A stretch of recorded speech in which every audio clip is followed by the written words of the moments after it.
আরে আরে, কে কোথায় আছিস? এই ভিক্ষুক বুড়ি যে আমার বিশাল বড় সর্বনাশ করে ফেললো রে। ওরে, তোরা সবাই থাকতে এই ভিক্ষুক এখানে ঢুকলো কিভাবে রে? ওরে, আমার সকল অনুষ্ঠান তো এই বুড়ি এসে নষ্ট করে দিল। ওরে বাবা! বাবু, আমি ইচ্ছে করে কিছু করিনি। এখানে এসেছিলাম কিছু খাবারের জন্য। বৃদ্ধ মানুষ, শরীরটাও তেমন একটা ভালো নেই। অনেক দিন ধরেই কিছু খাই না। শরীর ক্লান্ত হয়ে ওখানটায় পড়ে যেতে ধরেছিলাম। আমার হাত লেগে ওই ভাজা মাংসগুলো পড়ে গেছে। তোকে এখানে আসতে কে বলেছে রে? এইসব ভিক্ষুক ফকির গেটের বাইরে থাকবি, ভেতরে আসলি কি করে রে?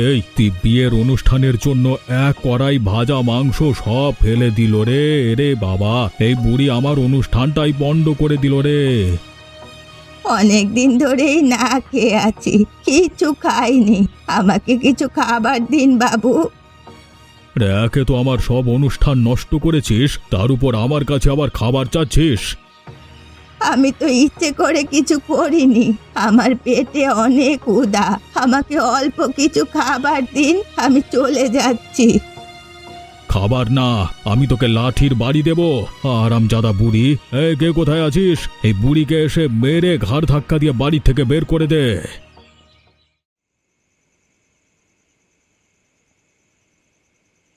কি গো, আমাকে বিয়ে করে কোনো কারণে কি তুমি অসুখী? না না, আপনাকে বিয়ে করে আমি অসুখী নই। তাহলে যে মুখ গোমরা করে বসে আছো, তুমি তেমন কোনো কথাই তো বলছো না। নাকি বাড়ির জন্য মন খারাপ করছে তোমার? না না, আমি আপনাকে বিয়ে করে অসুখী নই। বাড়ির জন্য আমার মন খারাপ করেনি। তাহলে তোমার কি হয়েছে সেটা আমাকে বলো। আমি তো তোমার স্বামী, সবকিছুই নির্দ্বিধায় তুমি এখন আমার কাছে বলতে পারো। সুখে দুঃখে আমরা দুজনেই তো দুজনার সাথী আজীবনের জন্য। আমি এবারে নতুন বউ, তাও আপনাকে একটা কথা বলতেই হচ্ছে। আশা করি আমার কথায় আপনি কিছু মনে করবেন না। তুমি যে কোনো কথাই নির্দ্বিধায় আমার কাছে বলতে পারো, আমি কিছুই মনে করব না। তুমি বলো। আজকে আপনার আর আমার বিয়ের অনুষ্ঠানে আপনার আব্বা মানে আমার শ্বশুর যে কাজটা করেছে, আমার সেটা মোটেও পছন্দ হয়নি। তিনি আবার কি কাজ করলো? আপনি যখন অন্য সব কাজ করতে ব্যস্ত, তখন এদিকটা একটা বড় ঘটনা ঘটে গেছে। আপনি জানেন না, একজন ভিক্ষুক বুড়ি এসেছিল। ভুলক্রমে অনুষ্ঠানের এক কড়াই মাংস ভাজা ফেলে দিয়েছে। সেজন্য শ্বশুর আব্বা তাকে মেরেছে আর লোক দিয়ে ঘাড় ধাক্কা দিয়ে বের করে দিয়েছে। আমি সকালে এ ব্যাপারে তার সঙ্গে কথা বলতে চাই। ঠিক আছে, তুমি কথা বলো, সমস্যা নেই। তবে কোনো বেয়াদবি করো না যেন আবার। আমি আবার সকালে থাকতে পারবো না, একটু কাজ আছে আমার।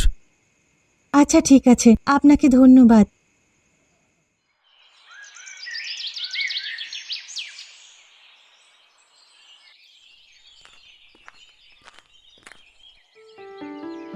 কি গো বৌমা, সকাল সকাল তুমি এখানে? তাও অমিত কোথায়? ওকে যে দেখছি না সকাল থেকে। আপনার ছেলে সকালে উঠে কাজে বেরিয়েছে। সে তো আবার শহরে চলে যাবে। গ্রামে নাকি তার কিছু কাজ আছে, সেগুলো করতে বেরিয়েছে। ও আচ্ছা, হ্যাঁ আমাকে বলেছিল, আমি তো ভুলেই গেছি। তা তুমি এখানে কি মনে করে? তোমার কি কিছু লাগবে বৌমা? আমি আপনার সাথে কিছু কথা বলতে এসেছি বাবা। বলো বৌমা বলো, কোনো সমস্যা নেই, আমি শুনছি। আপনি গতকাল যে কাজটি করেছেন সেটি আমার মোটেও পছন্দ হয়নি। এই কাজটি আপনি কেন করতে গেলেন? আমি আবার গতকাল কি কাজ করলাম? এক ভিক্ষুক মহিলাকে আপনি মেরেছেন, মেরে তাড়িয়ে দিয়েছেন। এই কাজটি কি আপনার ঠিক হয়েছে? তুমি কার সাথে কথা বলছো সেটা কি ভুলে গেছো নাকি? তুমি কিন্তু এ বাড়ির নতুন বউ। তোমার এত বড় সাহস, তুমি আমার কাজের কৈফিয়ত চাও? বেয়াদব মেয়ে কোথাকার! আমি কোনো বেয়াদবি করছি না, আর আমি কার সাথে কথা বলছি সেটা ভেবেচিন্তেই বলছি। আমি একজন নিষ্ঠুর অহংকারী ব্যক্তির সঙ্গে কথা বলছি, যে মানুষকে মানুষ মনে করে না, গরিবকে অত্যাচার করে। তুমি নতুন বউ বলে আমি তোমাকে কিছু বলছি না। তুমি আমার এ ঘর থেকে বেরিয়ে যাও। আর যে বেয়াদবি তুমি করলে, এর ফল অবশ্যই তুমি ভোগ করবে, মনে রেখো। আমি অন্যায় প্রতিবাদ করেছি, কিচ্ছু ভুল করিনি।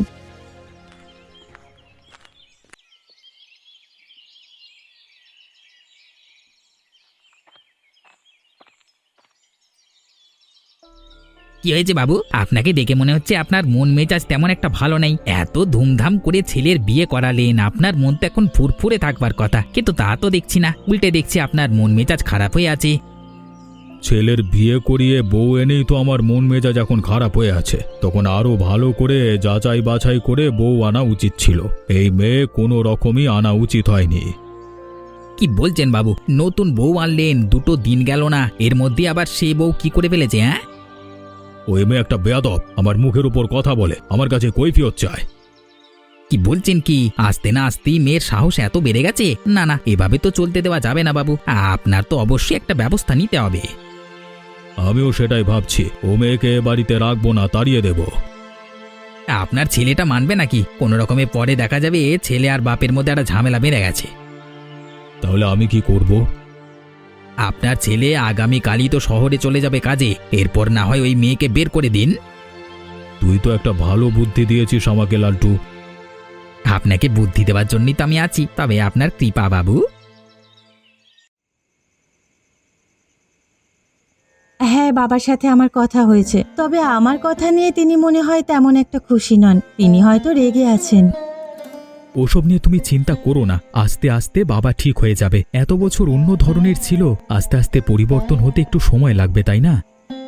তা আপনি ঠিকই বলেছেন, তা তো সময় লাগবেই। সবটাই তো বুঝতে পারলাম, তারপরও তোমার মুখটা এমন মলিন কেন? হেসে তো কথা বলছোই না। আপনি কালকে সকালেই চলে যাবেন? কতদিন পর আবার বাড়ি ফিরবেন তা তো আমি জানি না। মাত্র নতুন আমি এই বাড়িতে এসেছি, সবটা এখনো গুছিয়ে উঠতে পারিনি। তার আগেই আপনি আমাকে ছেড়ে চলে যাচ্ছেন, কিভাবে হেসে কথা বলবো বলেন?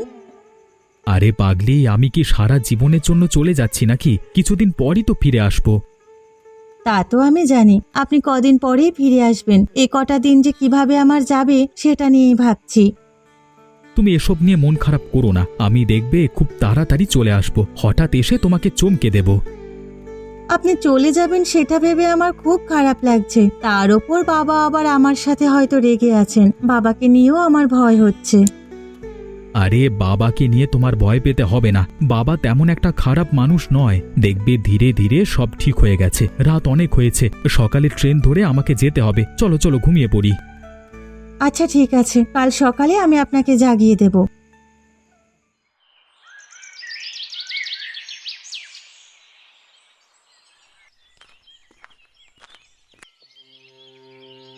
বাবা, আপনি আমাকে ডেকেছেন? আপনার কিছু লাগবে? তোমার ওই মুখে আমি আর বাবা ডাক শুনতে চাই না।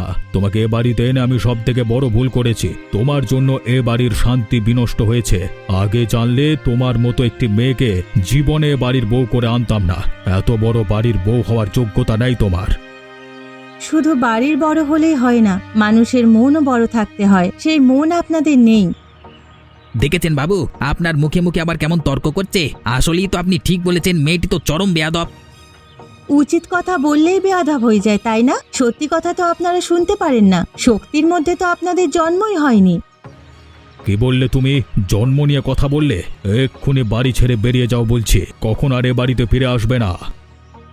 আপনি কি বলছেন? এটা আমার স্বামীর বাড়ি, এ বাড়ি ছেড়ে আমি কোথায় যাব? এটা এখনো তোমার স্বামীর বাড়ি নয়, এটা আমার বাড়ি। এ বাড়িতে আমি তোমাকে রাখবো কি রাখবো না সেটা আমি সিদ্ধান্ত নেব। তোমার মতো বেয়াদব মেয়ে এ বাড়ির বউ হওয়ার যোগ্যতা হারিয়েছে। না না, এ বাড়ি ছেড়ে আমি কোথাও যাব না। আমার স্বামী আসুক, তারপর আমি বাড়ি ছেড়ে যাব। ভালোই ভালোই বলছি, এ বাড়ি ছেড়ে চলে যাও। যদি আমার ভালো কথা না শোনো, মনে আছে না বুড়িকে কিভাবে মেরে ঘাড় ধাক্কা দিয়ে বের করে দিয়েছি? লালটু কিন্তু এখানে আছে, তোমারও কিন্তু একই অবস্থা হবে বলে দিলাম। ঠিক আছে, আমি চলে যাচ্ছি।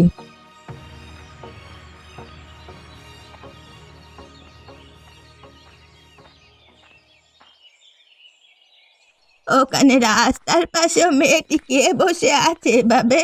যাই তো কাছে গিয়ে দেখি মেয়েটার কি হয়েছে। কি গো মেয়ে, এই গ্রামে নতুন নাকি? তোমাকে তো ঠিকঠাক চিনতে পারলাম না। আবার দেখে মনে হচ্ছে ভালো ঘরের মেয়ে। পরিচিত পরিচিত লাগছে তোমার মুখখানা। মনে হচ্ছে কোথায় যেন তোমায় দেখেছি। আমার নাম সোনালি, হরিপ্রসাদ বাবু ছেলের বউ। এই কদিন আগে আমার নতুন বিয়ে হয়েছে। হরিপ্রসাদ বাবু আজকে আমাকে বাড়ি থেকে তাড়িয়ে দিয়েছে। কি বলছো তুমি? তোমার স্বামী কোথায়? আমার স্বামী শহরে কাজে গেছে, এই সুযোগে তিনি আমাকে বাড়ি ছাড়া করেছে। হ্যাঁ, ওই হরিপ্রসাদ বাবুর কথা আমার মনে আছে, ওই বিয়ে বাড়ির কথাও তো আমার মনে আছে। যে বাড়িতে আমাকে মেরেছিল, মেরে ঘাড় ধাক্কা দিয়ে বের করে দিয়েছিল, হরিপ্রসাদ বাবু লোকটা মোটেই ভালো নয়। তোমারই বুঝি সেদিন বিয়ে ছিল, তাই না?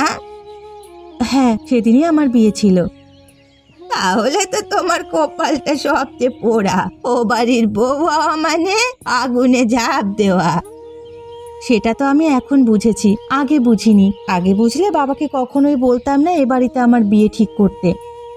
তুমি তো এখন দেখছি অনেকটাই ক্লান্ত, অসুস্থ। চলো আগে আমার বাড়িতে চলো, বাকি কথা সেখানে গিয়ে শুনবো।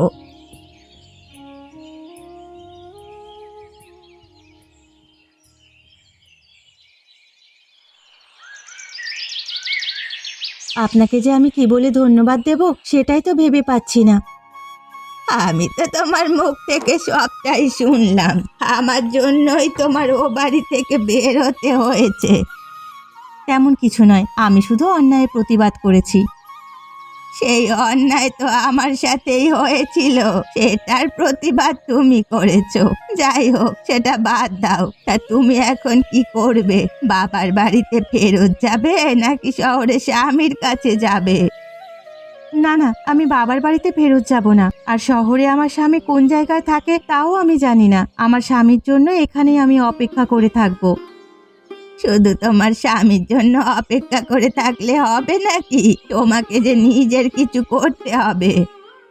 আমি আবার নিজে কি করব? তোমার শ্বশুর হরিপ্রসাদ বাবুর অনেক সম্পত্তি, তা তো ব্যবসার অভাব নেই। অনেক বড় বৃত্তশালী ব্যক্তি, এর জন্যই তার এত অহংকার। তার এই অহংকার তোমার ধুলোয় মিশিয়ে দিতে হবে। তা আমি কিভাবে করব বুড়িমা? আমি অনেক দিন যাবত তো ভিক্ষে করে খাই। তিনকুলে আমার কেউ নেই, আমার কাছে কিছু টাকা আছে।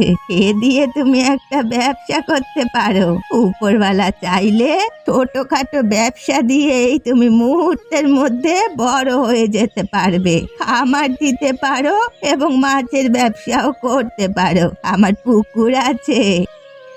আচ্ছা ঠিক আছে বুড়িমা, তোমার এই বুদ্ধিটা আমার বেশ ভালোই লেগেছে। তুমি আমাকে এখন যা টাকা আছে, যা পয়সা আছে তা দিয়ে সাহায্য করো। যদি লোকসান হয় তাও আমি বাড়ি থেকে টাকা এনে তোমাকে পরে দেব।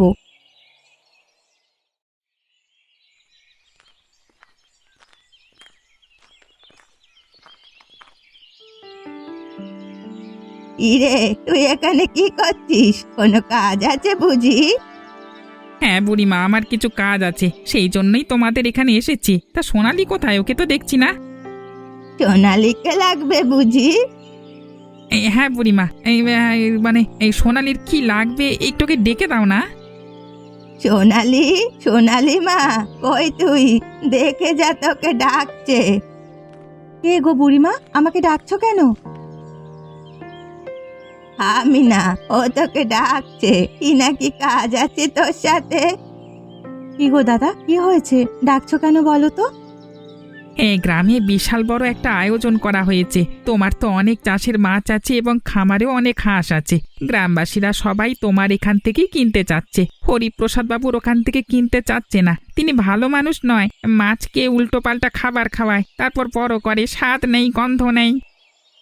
এত মাংস আর মাছ দিয়ে কি করবে? বললাম না, গ্রামের বিশাল এক অনুষ্ঠান আছে, মাংসগুলো ভাজা হবে, তোমরাও সেখানে যেও। আচ্ছা ঠিক আছে, সমস্যা নেই। তোমার যা লাগে এখান থেকে নিয়ে যাও দাদা। তবে আরেকটা কথা। আবার কি কথা দাদা, বলো। যেহেতু এটা গ্রামের অনুষ্ঠান, সেহেতু সব টাকা এখন ওঠেনি। সবার থেকে তুলে কিছু টাকা এসেছে, সেগুলো নিয়েই এসেছি আপাতত। এই টাকাগুলো রেখে জিনিসগুলো আমাকে দিয়ে দাও, বাকি টাকা পরে শোধ করব। যা এনেছো তা দিয়ে দাও, বাকি টাকা আমাকে দিতে হবে না। ওই টাকা দিয়ে গ্রামের ভিক্ষুক অসহায় মানুষদের খাইয়ে দিও। আচ্ছা ঠিক আছে। শুনেছেন বাবু, আপনার ছেলের বউকে নাকি এই ভিখারি বুড়ি তার বাড়িতে আশ্রয় দিয়েছে, সেখানেই নাকি এখন সে থাকে। এক ভিখিরি অন্য ভিখিরির বাড়িতেই তো আশ্রয় নেবে রে। তবে তুই একটা ভুল কথা বললি কিন্তু লালটু। আমি আবার কি ভুল কথা বলে ফেললাম বাবু? মেয়ে কিন্তু এখন আমার বাড়ির বউ নয়, তাকে বউ বলে সম্বোধন করবি না, এতে আমাদের বাড়ির অপমান হবে।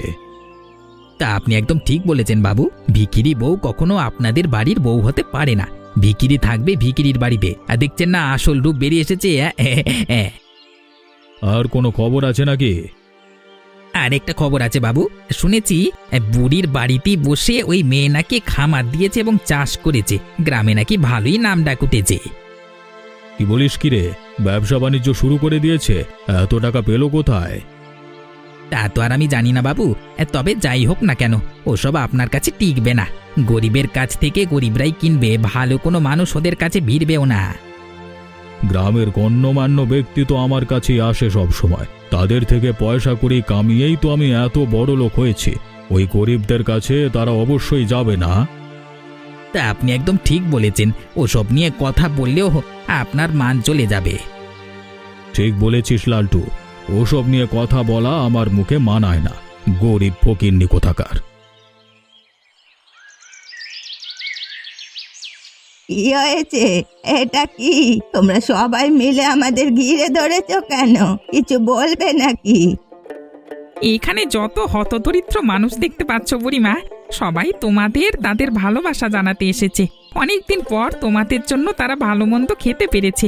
তোমাদের মহৎ গুণাগুণের জন্যই তারা এখানে এসেছে তোমাদের ধন্যবাদ জানাতে। ওরে বাবা, আমরা আবার কি করলাম? তোমরা কি করছো সেটা হয়তো তোমরা নিজেও জানো না। তোমাদের থেকে যে আমি মাংস এবং মাছ কিনে নিলাম, কিছু টাকা তো সোনালীকে দিইনি। সোনালী বলল না সে টাকা নিয়ে সবাইকে খাওয়াতে। অসহায় যারা আমরা সেটাই করেছি। গ্রামের যত অসহায় ভিক্ষুক গরিব লোকজন আছে সবাইকে সেখানে দাওয়াত করেছি এবং খাইয়েছি। এজন্য সবাই এখন সোনালীকে দেখতে এখানে চলে এসেছে। ইরে সোনালি, গ্রামে তো তুই ভালোই ভালোবাসা পেতে শুরু করেছিস, অনেক বড় মানুষ হয়ে গেলি তো। কি বলছো বুড়িমা? তুমি আমার চেয়ে বড় মানুষ এই গ্রামে। তোমার চেয়ে ভালো মানুষ এই গ্রামে আর একটিও নেই। তোমার মনও সুন্দর, তুমি মানুষও সুন্দর। আমি তেমন কিছুই করিনি, সবটাই তোর একার চেষ্টা। আমি শুধু তোর সাথে ছিলাম, তোকে সাহায্য করার চেষ্টা করেছি। তোমার সাহায্য ছাড়া তো কিছুই করতে পারতাম না। এখানে যারা এসেছে সবার আগে তাদের ধন্যবাদ পাওয়ার দাবিদার হলে তুমি। সমস্যা নেই, তোমাদের দুজনকে এরা ধন্যবাদ দিতে এসেছে, সবটাই এরা জানে। আমাদের তরফ থেকেও প্রতিটি মানুষকে ধন্যবাদ, যার যে কোনো প্রয়োজনে আমাদের কাছে সাহায্য নিতে পারে। কোনো সমস্যা নেই।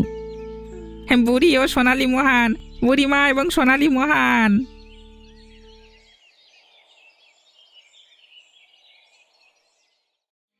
এ কি বাবা, তোমার এ কি হাল? কি হয়েছে তোমার? বাবা তুই এসেছিস, আমি যে একদম নিঃস্ব হয়ে গেছি রে। কি রে লালটু, বাবার কি হয়েছে? বাবাকে এমন দেখাচ্ছে কেন? আর সোনালী কোথায়? ওকে তো দেখছি না। বাবুর ব্যবসায় লোকসান হয়েছে, বাবুর অবস্থা এরকম খারাপ হয়ে গেছে, ওই জন্য গ্রামবাসী কেউই এখন তার কাছ থেকে কিছু কেনাকাটা করে না, ব্যবসায় মন্দা যাচ্ছে। আর সোনালী? আপনি যাওয়ার পরে হরিপ্রসাদ বাবু সোনালীকে বাড়ি থেকে বের করে দিয়েছে। সোনালী এখন কোথায়? শুনেছি সোনালী সেই ভিক্ষুক বুড়ির বাড়িতে আশ্রয় নিয়েছে, সেখানে বসে ব্যবসা বাণিজ্য করে অনেক আয় উন্নতি করেছে। তার ব্যবসার জন্যই তো বাবুর এমন লোকসান হয়েছে, গ্রামের সবাই এখন তাকে পছন্দ করে। ছি ছি বাবা, তুমি এতটা নিচে নেমে যাবে তা আমি কল্পনাও করতে পারিনি। আমার অবর্তমানে তুমি আমার বউকেই বাড়ি থেকে বের করে দিলে। আমিও বাড়ি থেকে চলে যাচ্ছি, আমি তোমার সাথে থাকবো না। আবার ভুল হয়ে গেছে বাবা, আমাকে তুই ক্ষমা করে দে, তুই যাস নে। আমার কাছে ক্ষমা চেয়ে কোনো লাভ নেই। আমাকে যদি আটকাতে হয় আর ক্ষমা যদি চাইতেই হয়, তাহলে গিয়ে সোনালীর কাছে ক্ষমা চাও, ওকে এ বাড়িতে ফিরিয়ে আনো, তাহলে আমিও এখানে থাকবো। বাবা আমি বুঝতে পেরেছি আমি ভুল করেছি, আমার অন্যায় হয়েছে। চল তুই আর আমি মিলে বৌমাকে ক্ষমা চেয়ে ফিরিয়ে নিয়ে আসি। আমি ক্ষমা চাইবো আর তুই আমাকে নিয়ে চল রে।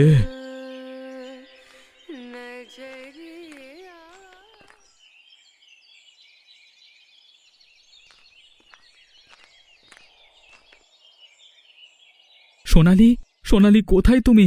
দেখে যাও, আমি এসেছি। আপনি এসেছেন? আমি তো এতদিন আপনার জন্যই এখানে অপেক্ষা করছিলাম। আপনি এত দেরি করে আসলেন কেন? আপনার না আরো আগেই আসার কথা ছিল? হঠাৎ একটি কাজ পড়ে যাওয়ায় আমি সময় মতো আসতে পারিনি।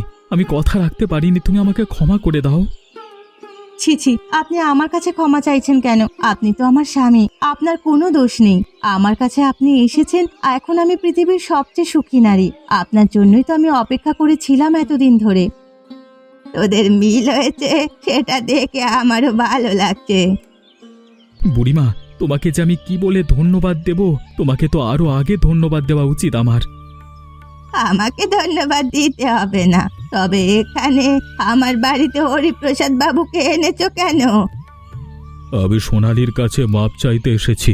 বৌমা, আমি তোমার বাবার মতো। তোমার বাবা কোনো ভুল করলে অবশ্যই তুমি তাকে ক্ষমা করে দিতে। আমাকে ক্ষমা করে দাও মা। আপনি আমার কাছে কোনো ভুলই করেননি, আমি আপনাকে কি করে ক্ষমা করব? আপনি দোষ করেছেন বুড়িমার কাছে, তাকে আপনি মেরেছেন, তার কাছেই আপনি ক্ষমা চান। বুড়িমা, তুমি আমাকে ক্ষমা করে দাও। সেদিন আমি ভুল করেছি। আমার অহংকার ছিল, যার জন্য আমি অন্ধ হয়ে গেছিলাম, অমানুষ হয়ে গেছিলাম। এখন আমার চোখ খুলে গেছে, তুমি ক্ষমা করে দাও। বুড়িমা, এত বড় মানুষ নিজের ভুল বুঝতে পারছে, তোমার কাছে ক্ষমা চাইছে, তুমি ক্ষমা করে দাও। আচ্ছা ঠিক আছে, সোনালি যেহেতু বলছে, আমি আপনাকে ক্ষমা করে দিচ্ছি। তবে কখনো যদি শুনি সোনালির ওপর আপনি অত্যাচার করেছেন, তখন পুরো গ্রামবাসী নিয়ে আপনার বাড়িতে হাজির হব। সেদিন আর কিন্তু আপনাকে ক্ষমা করব না। সেদিন আর কখনোই আসবে না। আমি শুধরে যাব, তুমি চিন্তা করো না। চলো সোনালি, আমার সাথে চলো। বুড়িমা এখন থেকে আমার সাথেই থাকবে, তাকেও নিয়ে চলো। তাহলে তো ভালোই হয়। চলো চলো চলো বুড়ি, আমাদের সাথেই চলো। তোমাকে এক কড়াই ভাজা মাংস আমি খাওয়াবো। এমন মজার মজার গল্প দেখতে চাইলে আমাদের চ্যানেলকে সাবস্ক্রাইব করতে ভুলবেন না।